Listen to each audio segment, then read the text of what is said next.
All right. Hi, I'm Shannon, and welcome to our next episode of the Collaborative Couch. Lauri Maynard, my co-host and co-collaborators with me today. And we have the fabulous Jason Stevenson from Thrive Training, who has been doing a whole bunch of one-on-one coaching. He's a personal trainer, amongst other things, like fabulous chef, as I like to call him.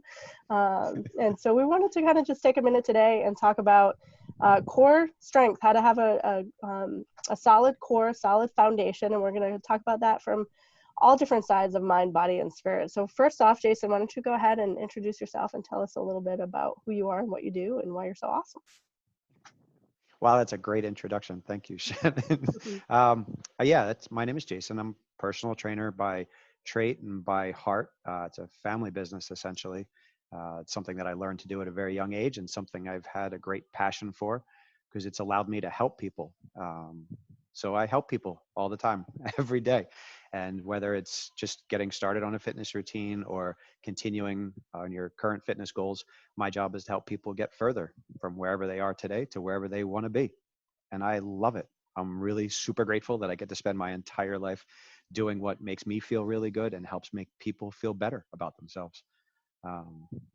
It's great. And it's a beautiful piece of collaboration, which is amazing given what we get to be able to do together. Because for me, fitness isn't just one thing. It's like you just said, we're going to talk about core today, but core relates to the entire body. For a long time, people just pictured their core as their little six-pack section of their body. You know, we all picture that abs that they have on those Abercrombie models. It's not. It's really connected to your entire system. And what we found is you can't engage in just one particular muscle system. They all have to work together. So very similar to what our lives are. We can't just focus on one particular area. You have to focus on everything. Absolutely. And I love that. So actually a perfect segue for continuing the conversation, because that's the three of us kind of came together in a similar fashion as we all work together towards common goals to, bring a little bit of joy into everyone's life in a different capacity. And having had you as a personal trainer and been in your group classes and in your one-on-one classes, I can say I actually enjoy going to the gym and working out with you. You do bring that joy forward. And so let's talk a little bit about that. And that we'll start with the mindset aspect of going into how do we, and I'm going to ask Lauri to do this too. How do we get our mind in the right place to start to actually get our core and our foundation set? I have to say, as also a customer of yours, Jason, that mindset for me is quite difficult because I'm a complainer at the gym. And so I like your positive attitude. So I think having that to look forward to kind of motivates to have, like-minded people in the gym who are supportive. Also good. And I like that you listen to me. You let me crab about things and then you move it to something new, and there's something about complaining and moving your body at the same time that's cathartic and just releases. So as much as I'm kind of doing the opposite of the bring joy forward, it comes through anyway when you allow it to just process, because your mind can get in the way, right, of the physical. But if you give it space to breathe and talk to you and you listen to it, it does release, and then you can get on with your day or your workout. Yeah, I would wholeheartedly agree. It's always amazing to me because that's a piece that you don't think about.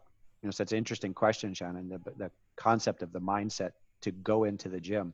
It's a very vulnerable thing to do that, to say, I am not completely happy with what's going on in my life, or I'm not happy with my body, or I'm not happy with my fitness, or there are things that I want to change. And to acknowledge that for yourself and then acknowledge that to somebody else is huge. That's just a huge initial step in all of that.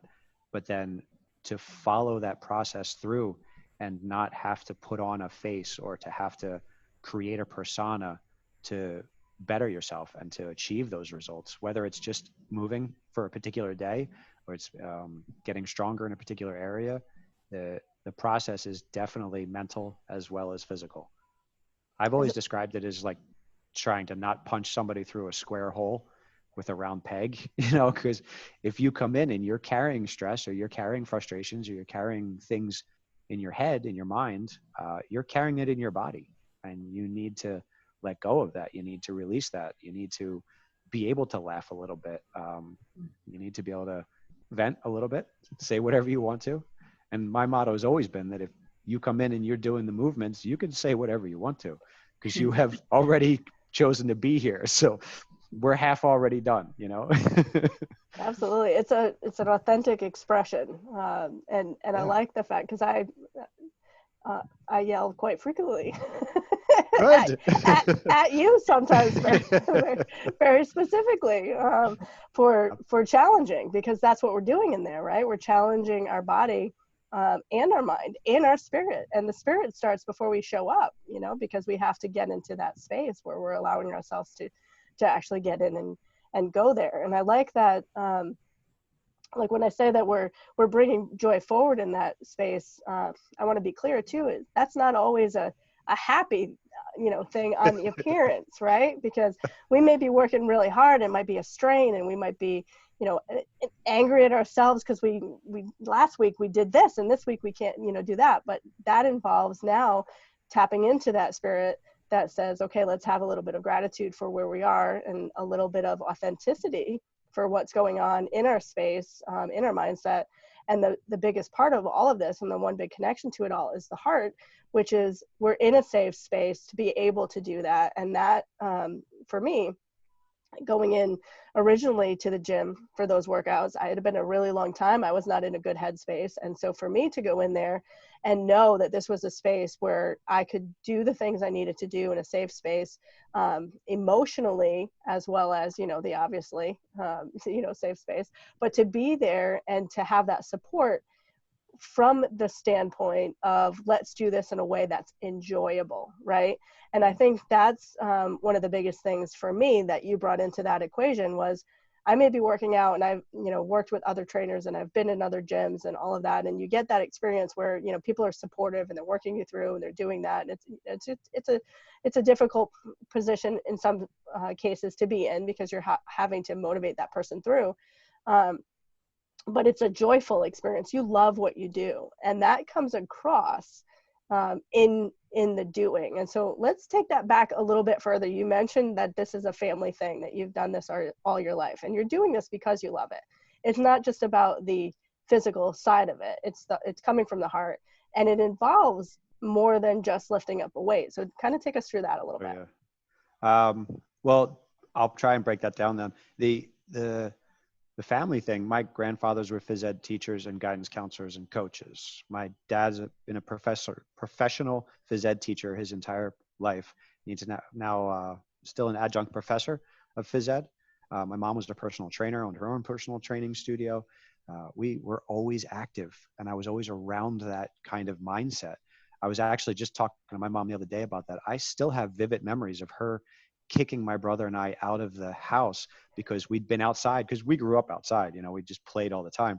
And it was raining one day, and we went into the house and said, "Mom, it's raining." And she threw our raincoats at us and said, "Fine, go back outside, take your raincoat." So for me, movement and staying healthy and fit and staying active has always been a part of my life. And it's something that I was very fortunate to be able to find a career path in, because it's something that I can then be passionate about and share with other people, and be able to disclose that and be able to share that experience with people, because it doesn't have to be that mentality of I have to get dressed up and I have to look the right way and I have to be in shape to get to the gym, or people are going to judge me there. It's actually the unique part about the whole Zoom thing, because I've tried to create that kind of atmosphere at the gym space that I train at when we're at the studio.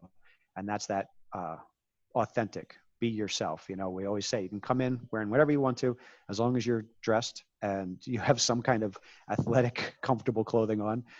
But be authentic, be yourself, and come in and do the best you can that day. And now I'm training people that have the complete capacity to be authentic and be comfortable. Like we're training barefoot and people are training in whatever clothing they feel like, and we're training in their living room and the dog comes in and the kids come through. And it reminds me of when I first started training, because I was doing a lot of in-home trainings at the time because we were located in a high-end area of Philadelphia main line.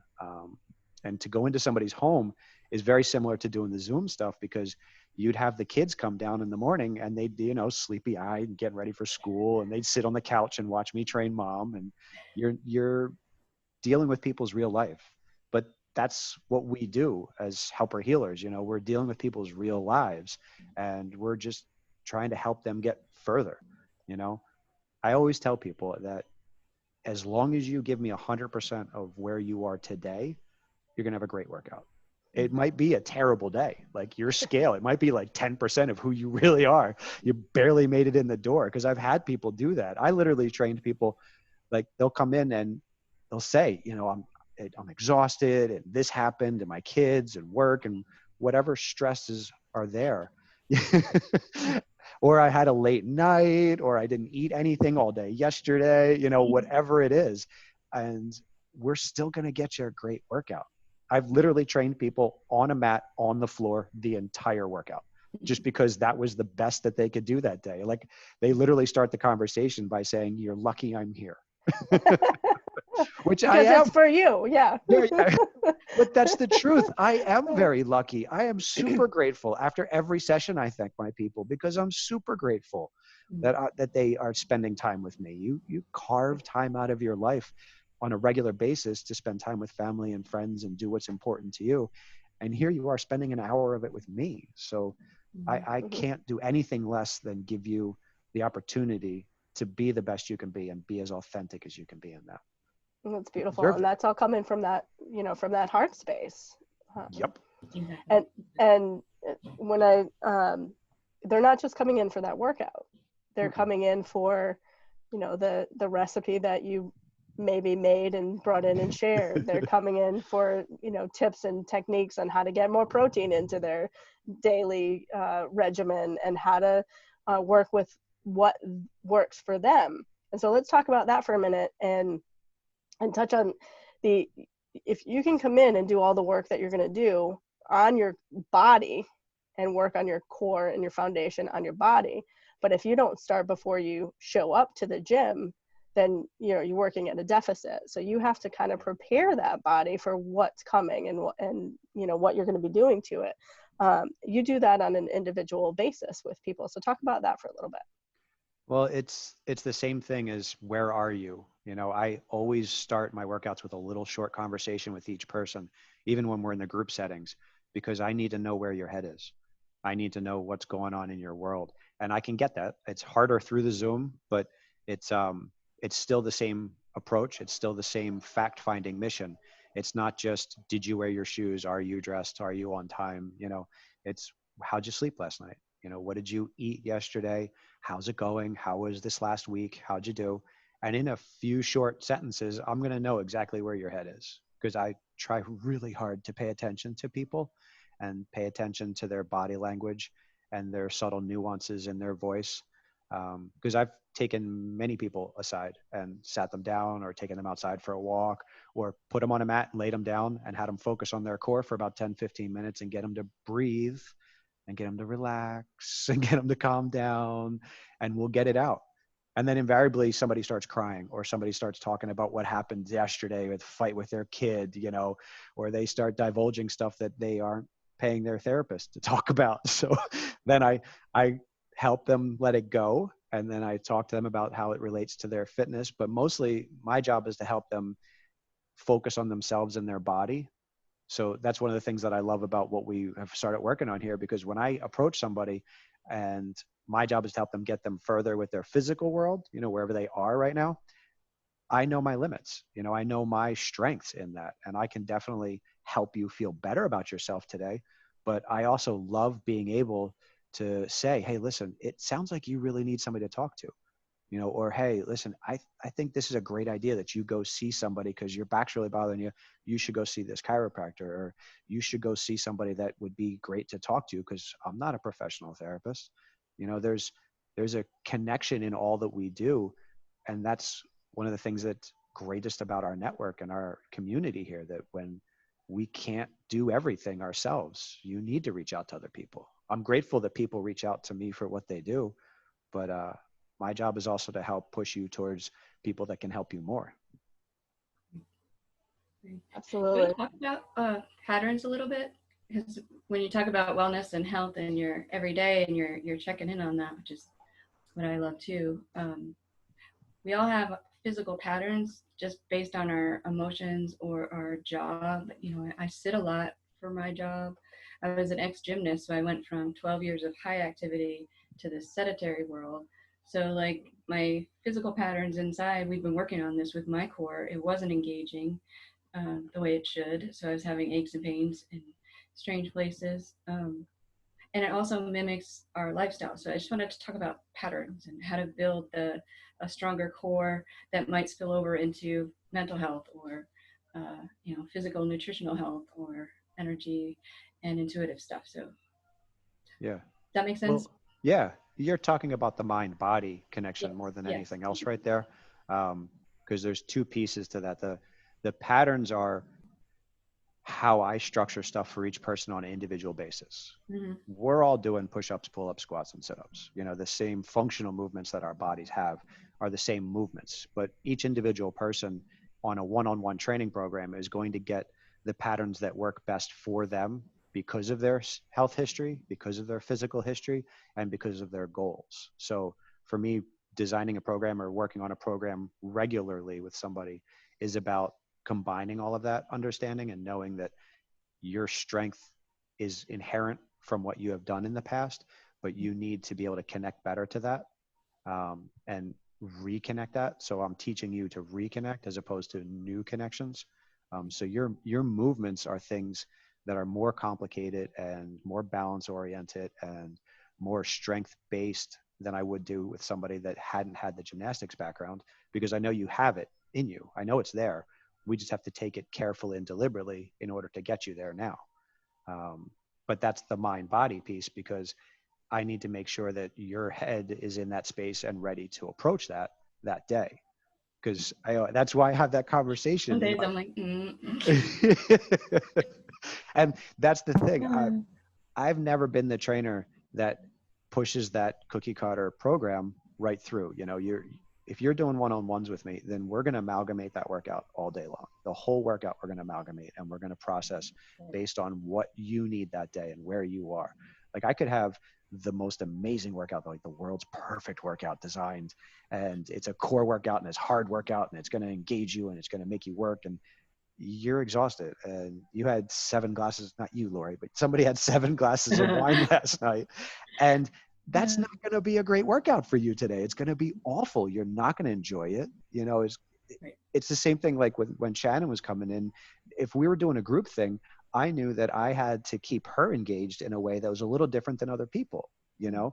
And I know all the people that I train in my group that I can just say, go do this. And some people, that's all they want. And they just want focus and they want deliberate. And I'll check in and make sure that what they're doing is connecting.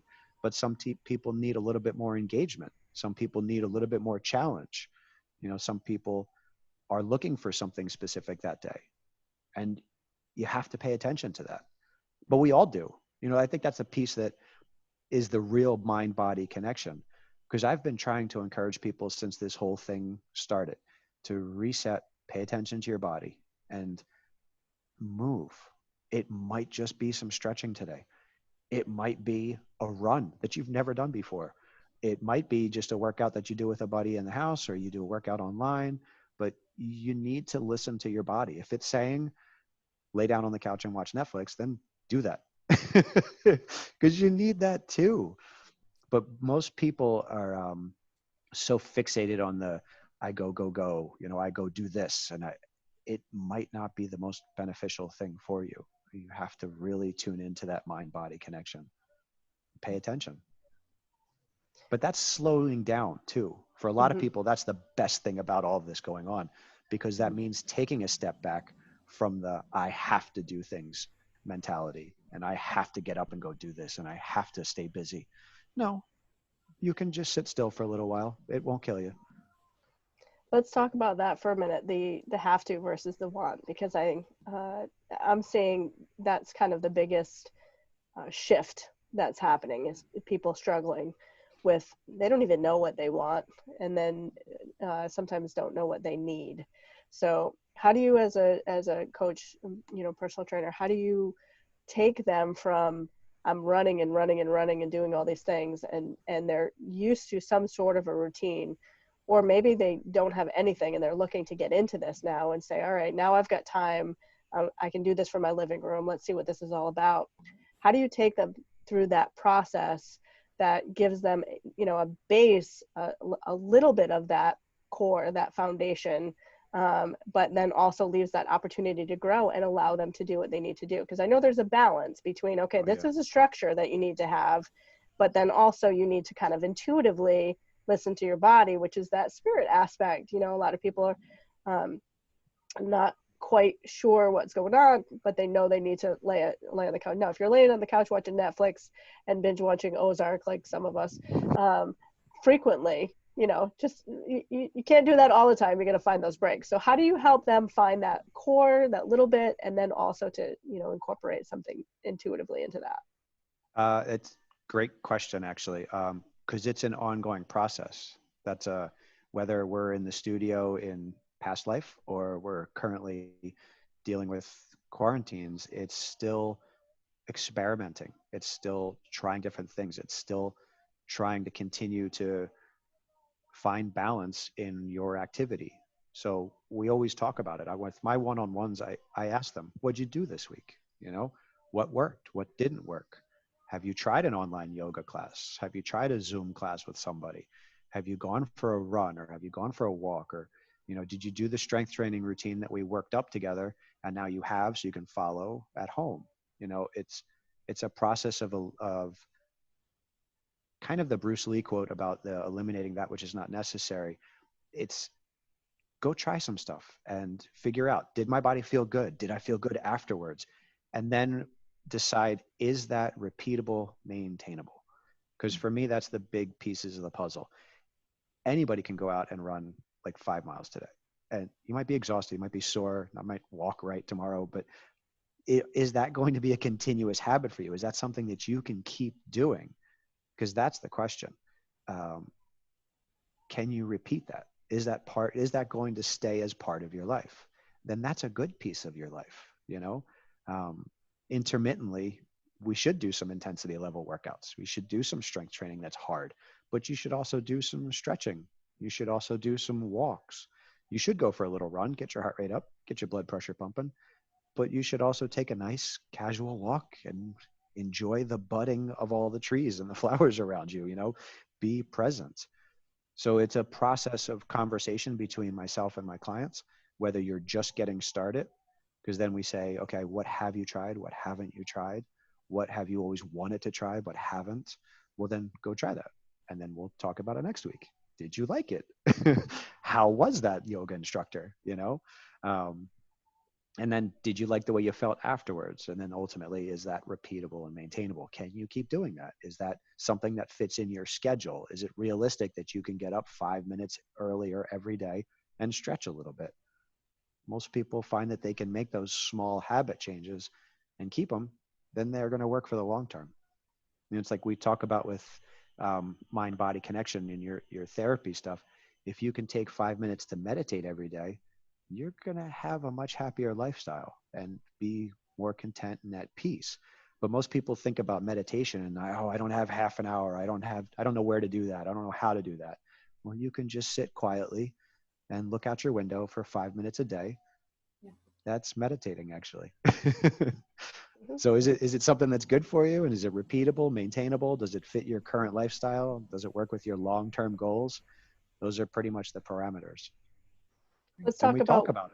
What your have-tos are, because you have a pretty strict routine that you do, but you also take breaks and go on trips and, do these kind of things. So as you're doing that, what are the dailies that you never stop doing? I have to eat donuts. I have to. No. Perfect. It's absolutely perfect. I love it. I've actually been craving donuts for weeks. I haven't had one. I keep watching the videos online of amazing donuts being baked, and it's just been one of those like bzzz in the back of my head right now. This might be a weekend for donut. I haven't decided. But I'm a quality I love that, over. though. I love that. I love that, though, because that's so important. Like, this isn't about giving up everything that could possibly, have a negative effect on your body. I mean, donuts are not a nutritious source of anything, but they fuel your spirit. Donuts are your thing. They make you happy for that little bit. Yes. You're not going to eat a bucket load every day, all day. It's that balance. No. I'm a quality over quantity guy. Yeah. So okay, go ahead. I'm sorry. so I digress. Right. My have tos, I have to move. That's a definite. Even if it is just 5 minutes of yoga.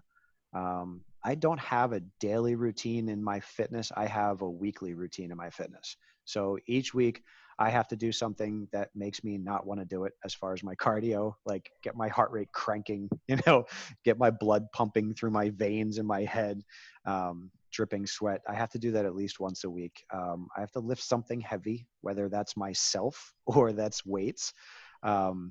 I have to stretch. I know that I have to pay attention to my body as I get older, that I have to do my range of motion and my rolling and my stretching.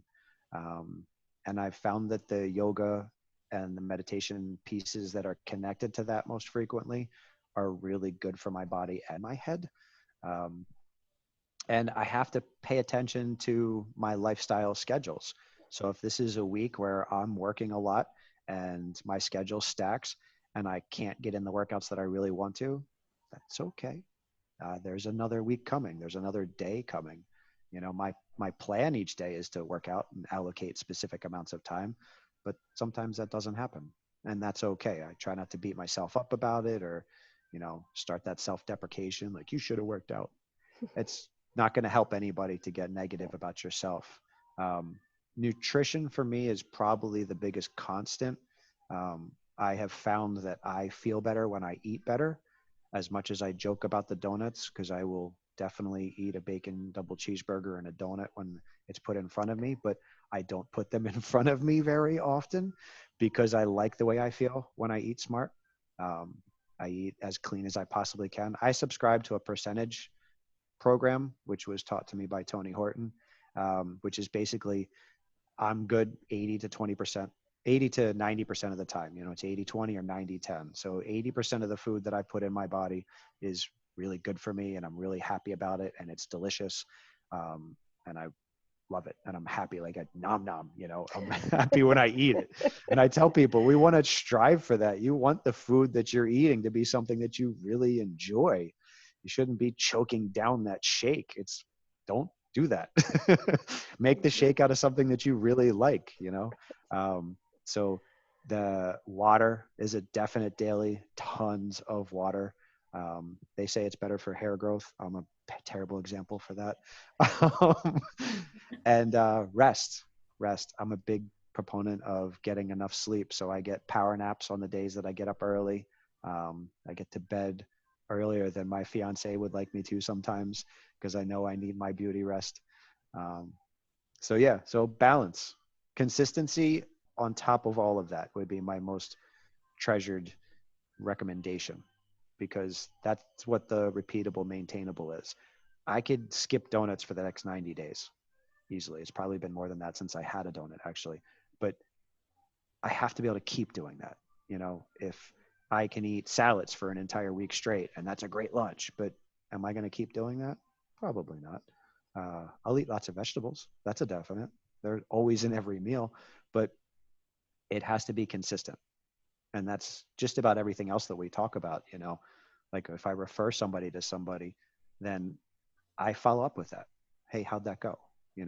Did you go? Are you going? Are you journaling? When I talk to somebody about experimenting with new fitness habits, I follow up and ask, hey, are you still going to yoga? Are you still taking that dance class? We have to find that balance. Consistency and adaptability. Yes. Yep. Yeah. Huge. Lauri, you were starting to say? Yeah, I wanted to talk about the repeatable and maintainable, I think were your words. In my line of work as a coach and a counselor, we know that behavior doesn't really repeat itself unless somebody's getting something out of it. Even if it looks like a negative behavior, they're getting some kind of benefit. Otherwise, the brain just won't do it again. It doesn't, buy in on some level. So I want to talk about the why. Like why I know it's good for my health, but I like donuts. So in terms of making this a meaningful, ongoing thing, most of my workouts, I mean, I love after, but going in is hard. I'm tired. You help the process immensely, so that's always good and supportive. But the reason I go isn't always about getting healthier and stronger. It's having less pain when I carry the groceries. I'm a massive grocery carrier now. I can do it without, busting out my back or raking, or things that are functional that I was just taking for granted were starting to hurt as I'm getting older. So for me, the why has been avoiding pain, but I want to talk more about the whys. What would make this all worthwhile? Even though I know it's good for me, logically I know this, but how do I make myself feel it, or someone else who might be struggling with building this into their routine? Same answer as far as why somebody would go see a therapist. Why I would send somebody to you, or to go spend some time with Shannon and draw and paint. How do you feel? Because for me, the initial conversations that I have when I do an initial free consultation with somebody, I ask them their why at the time and what they're looking to achieve at the time. But then we use that as an ongoing process, because like you just said, the realities and the ramifications, the positive ramifications or the negatives, are going to come out during the process. So you might think, I'm doing this because I want to lose weight for the summertime, or I want to get into better shape so that I can go for runs with my dog. But the real why is you want to feel stronger, like you just said, or the real why is you don't want to lose strength as you get older.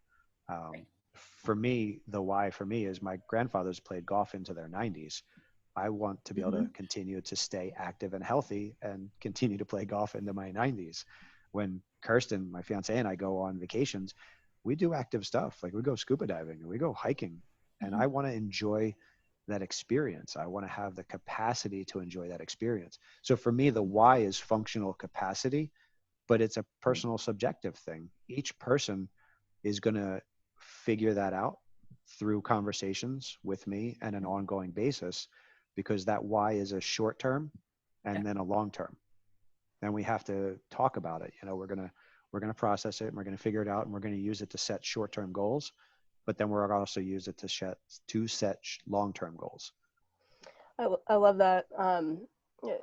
It's the collaboration of that mind, body, and spirit that gets that answer. And I think that it's important to understand that everybody has both short-term and long-term goals, but they don't necessarily know what they are. And a big part of what we all do is to coach people through those, and to find those, individual things. But everything starts with the heart and where you are in that and what you want out of it. If you are not significantly motivated by something, you're not going to continue to do it. Putting on a bathing suit for the summer may seem like a significant motivation, but it's not when it's 5 a.m. And so you have to find that deep down, why am I doing this? And more importantly, why am I doing this forever? Right? And I think that's that mindset. When I changed my habits, 4 or 5 years ago, it was an intent to change my lifestyle so that I could do that, so that I could travel and do the things, and be around as physically capable for as long as physically possible. And I knew that I had to do things I didn't want to do. When you mentioned earlier, I'm a different approach when I'm in the group classes, and that's accurate, because that's one of the reasons we developed the Find Your Fit program, was because I need to be engaged. I need it to be fun. I need it to be play. I want fitness to be play. I play beach volleyball, or I did until all of this happened. I was even playing in the wintertime.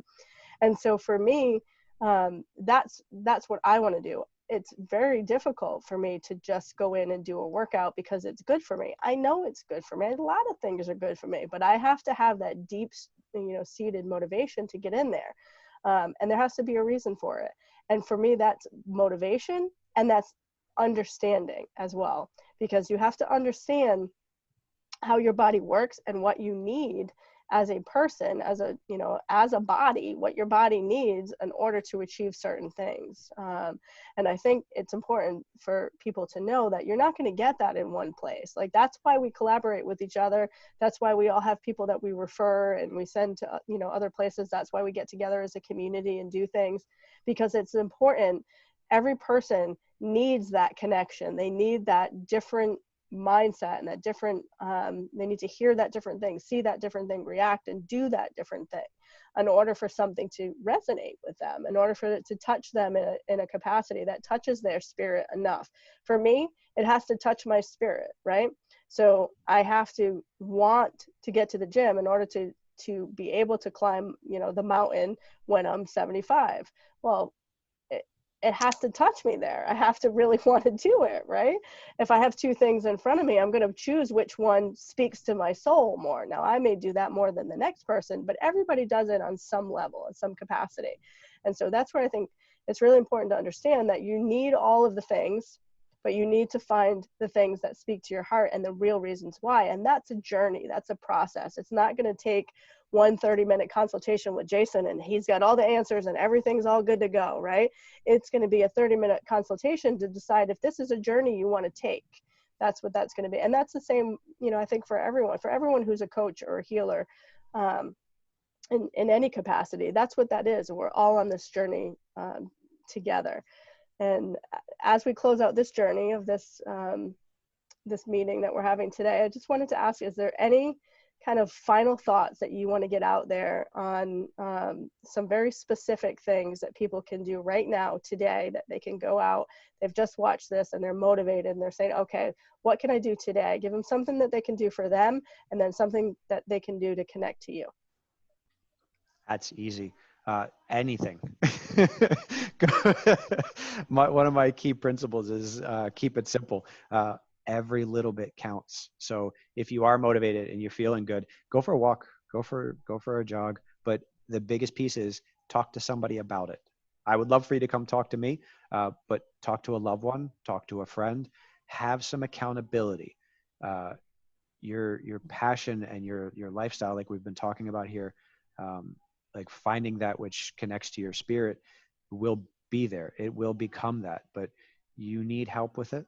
You need accountability, you need consistency, and you need repeatable, maintainable habits. So there's some processes there that are going to come into play, but every journey starts with one step. So if you're motivated, go for a walk, go do something, try something different, try a yoga class or try a Zumba class. There's all kinds of, you can take anything for free right now online. So go try it. Or pay them. I'm a proponent of paying it forward if you can do that. Yeah, there's Absolutely. A lot of gifts out there right now, but I think it's important to remind everyone that we're all healers. So we're giving of our heart and we're doing a lot of things out there, but there's a lot of beautiful services that if you have the capacity, pay that forward. Absolutely. Lauri, did you have something you wanted to add? I just want to say, Jason, that I appreciate your kind of holistic approach. And some of the homework that I get is about fitness, but sometimes you tell me to envision the life I'd like to live. And I remember the first time we met, you told me to write a paragraph about that. So it was head work, but it helped me set a different attitude for when I came to the gym. So I just love that you think bigger, and that's awesome. Well, it works. Thank you. To answer your second question on that too, where you can find me is thrivetrainingteam.com, Thrive Training Team on Instagram and Facebook, or Jason Stevenson on Facebook. Free consultations. So just reach out if you have questions. You can shoot me an email at thrivetrainingteam@gmail.com. Questions are always welcome. We're here for you.